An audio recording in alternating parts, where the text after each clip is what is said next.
Bonsoir à tous, il était en cavale depuis hier matin. L'un des deux détenus qui s'est évadé de la prison de Dijon a été interpellé en Saône-et-Loire à la terrasse d'un café du village de B. Les recherches se poursuivent pour tenter de retrouver son complice. Les deux hommes se sont, on le rappelle, évadés en sciant les barreaux de leur cellule. Un événement qui a fait réagir le garde des Sceaux ce matin. Gérald Darmanin dénonce des évasions inacceptables et plaide pour un vrai choc de sécurité dans nos prisons. Pendant ce temps, l'enquête avance un peu plus d'un mois. Après le cambriolage du Louvre, le dernier membre présumé du commando a été mis en examen et écroué.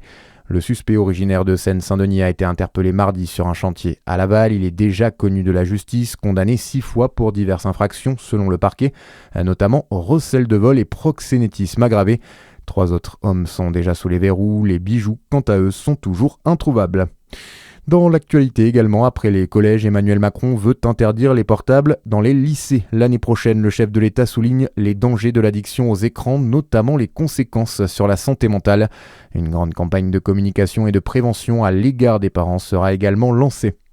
Bonne nouvelle pour les amateurs de ski, 13 pistes et 8 remontées mécaniques vont pouvoir ouvrir avec de l'avance ce week-end à Métabier dans le massif du Jura. Conséquence des chutes de neige abondantes de ces derniers jours.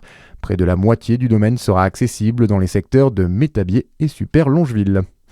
Vous les croiserez dès ce soir avec leur gilet orange à la sortie des supermarchés. Des milliers de bénévoles de la Banque Alimentaire se mobilisent ce week-end partout en France pour leur grande collecte d'hiver. Une collecte cruciale, elle couvre l'équivalent de 10% de l'approvisionnement total du réseau pour l'année.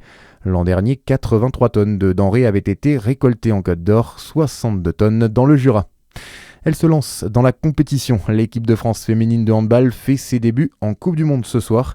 Tenante du titre et vice-championne olympique, les Bleus font partie des favorites de ce mondial aux Pays-Bas et en Allemagne. Mais c'est une équipe très rajeunie qui part à la conquête d'un nouveau sacre, Christophe Médouget. Rentrer dans le dernier carré ne sera pas une mince affaire, prévenait il y a quelques jours Sébastien Gardillou, celui qui a succédé à Olivier Crumbles juste après les Jeux à la tête de l'équipe de France. L'ancien adjoint du coach emblématique se montre prudent car il est privé de plusieurs de ses cadres, Laura Glauser ou Grazadi blessée, Estelle Zeminko, Chloé Valentini et Laura Flip en congé maternité. Il pourra tout de même compter sur des joueuses expérimentées pour encadrer la jeune génération, des joueuses pleines de talent mais qui manquent de métier à ce niveau. Le tour préliminaire semble accessible pour les tricolores, ce qui peut leur permettre une montée en puissance progressive.